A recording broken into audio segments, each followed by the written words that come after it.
Hello eighth class. आज हम the best Christmas present in the world के third part के वर्ड मीनिंग जानेंगे। फोल्डेड मोड़ा, एनवेलप लिफाफा, ड्रोव गाड़ी चला कर गया, बर्नड आउट आग से नष्ट, बोर्डेड अप लकड़ी के तख्तों से ढकी, वेयर अबाउट्स पता ठीक करना, एंटाइटल हकदार, लोपसाइटेड तिरछा खड़ा। फिर है स्लिप्ड सरकाया, अवेक जागा, टर्नड आउट साबित हुआ, शेल खोल, नॉक्ड खटखटाया, मडल हेडेड भ्रमित, पेपर चेन्स कागज़ की झालरें, कंजर्वेटरी रक्षागृह, बिकर बेंत की, वैकेंटली खालीपन से, रिकॉग्निशन पहचान, स्ट्रोक पे सहलाया, क्लोजर और पास, विस्पी दुर्बल, लेटअप खुशी से चमक उठी, सफ्यूज्ड भर गया, टेंडरली कोमलता से, बिसाइड बगल। अब हम इसके क्वेश्चन आंसर करेंगे वर्किंग विद द टेक्स्ट। तो फर्स्ट क्वेश्चन है, for how long do you think Connie had kept Jim's letter, give reasons for your answer. तो कितने समय तक, कितने लंबे समय तक तुम सोचते हो कि कोनी ने हैड केप्ट, कीप का पास्ट टेंस से रखा, जिम का लेटर, गिव रीजंस कारणों को भी बताओ फॉर योर आंसर अपने उत्तरों में। तो आंसर बने, Connie had kept Jim's last letter till the house caught fire. House caught fire, घर की आग पकड़ने तक कोनी ने जिम के लास्ट लेटर को रखा। एंड और शी वॉज सेंड टू, और वह सेंड भेजी गई थी, टू ए नर्सिंग होम, एक नर्सिंग होम में, बिकॉज क्योंकि द स्कॉच मार्क्स, जो जले के निशान थे, ऑन द डेस्क, डेस्क पर शोर दिखाते थे कि वो घर में आग लगी थी या घर ने आग पकड़ी थी। Why do you think the desk had been sold and when.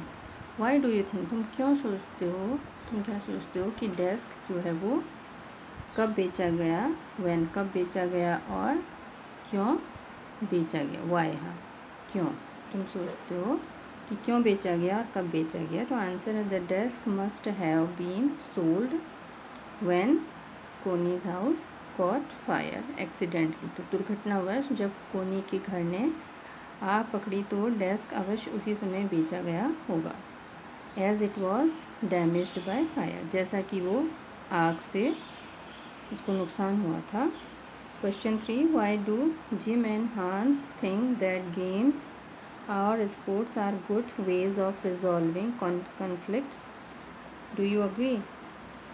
तो वाई डू, क्यों जिम और हांस वो सोचते थे कि खेल या जो बहुत सारे स्पोर्ट्स होते हैं वो गुड, अच्छे प्रकार हैं रिजॉल्विंग, हल करने के लिए, कन्फ्लिक्ट झगड़ों को। तो डू यू अग्री, क्या तुम सहमत हो। तो आंसर है gym and Hans being a soldier had witnessed. तो एक सिपाही होने के नाते वो विटनेस्ड, गवाह थे, of the bad effects of war, युद्ध के जो बुरे प्रभाव थे उसके गवाह थे वो। सो इसलिए गेम्स एंड स्पोर्ट्स, तो जो भी खेल होते हैं वो फॉर देम उनके लिए गुड वेज, अच्छे प्रकार थे, रिजॉल्विंग हल करने के लिए, कन्फ्लिक्ट झगड़ों को, क्योंकि नो वन डाइज, खेल में कोई नहीं मरता है, no children are orphaned, orphaned अनाथ होना, कोई बच्चे अनाथ नहीं होते हैं, और कोई नो वाइव्स बिकम विडो, तो विडोज, तो कोई पत्नियां जो हैं वो विधवाएं नहीं होती हैं। क्वेश्चन 4 है, do you think the soldiers of the two are like each other or different. Do you think, क्या तुम सोचते हो कि सिपाही ऑफ द टू कैंप जो भी हैं तो वो लाइक ईच अदर, एक दूसरे से होते, एक दूसरे की तरह होते हैं, या डिफरेंट, अलग होते हैं। आंसर 4 है, ऑल ह्यूमन बींग्स, सारी मानव जाति, आर अलाइक, अलाइक मीन समान होती है, वो जो लव पीस, शांति, और शांति को प्यार करती है, पसंद करती है, एंड हेट वॉर, और युद्ध से घृणा करती है। दे वॉन्ट टू लिव, वे लिव, रहना चाहते हैं, विद टुगेदर, एक दूसरे के साथ रहना चाहते हैं। ये उसमें से लाइन है टेक्स्ट में से, they were calling out to us, वे हमको बुला रहे थे, फ्रॉम नो मैंस लैंड, खाली स्थान से। Happy Christmas Tommy, Tommy happy Christmas, happy Christmas same to you friends, तो उन्होंने जवाब दिया कि फ्रेंड्स तुमको भी। Mention the various ways in which the British and the German soldiers become friends and find things in common at Christmas.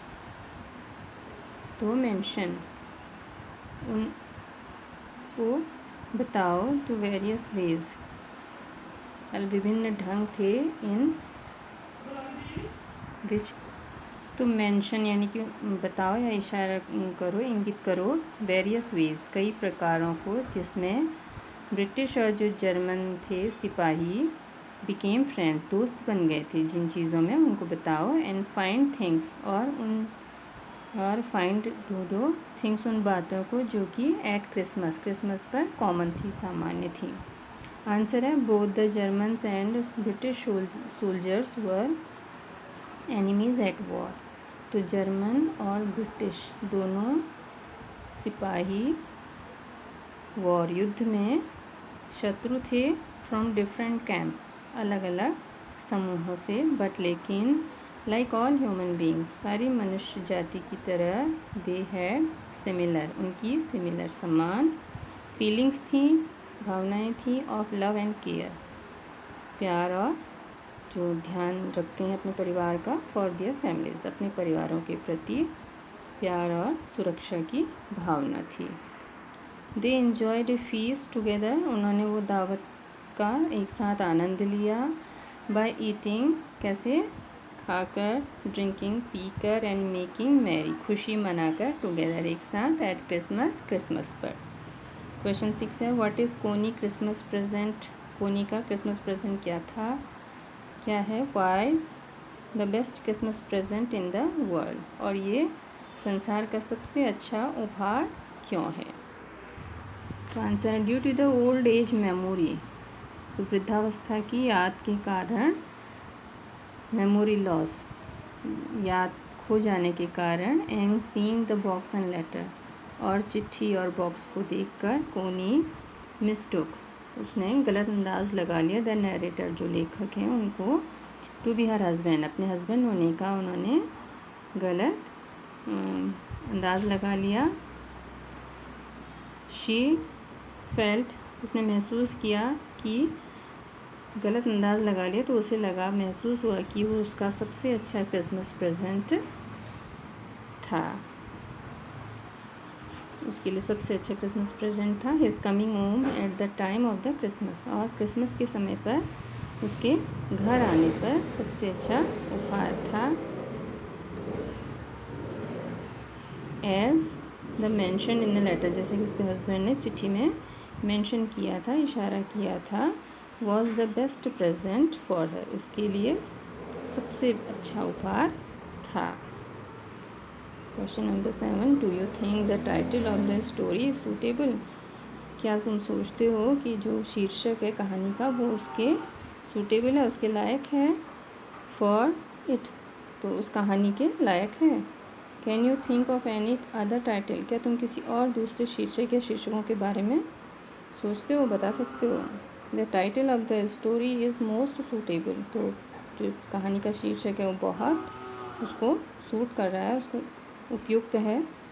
Her belief, उसका विश्वास, might be wrong, गलत हो सकता था, बट लेकिन she got the greatest Joy, उसको सबसे ज़्यादा खुशी मिली।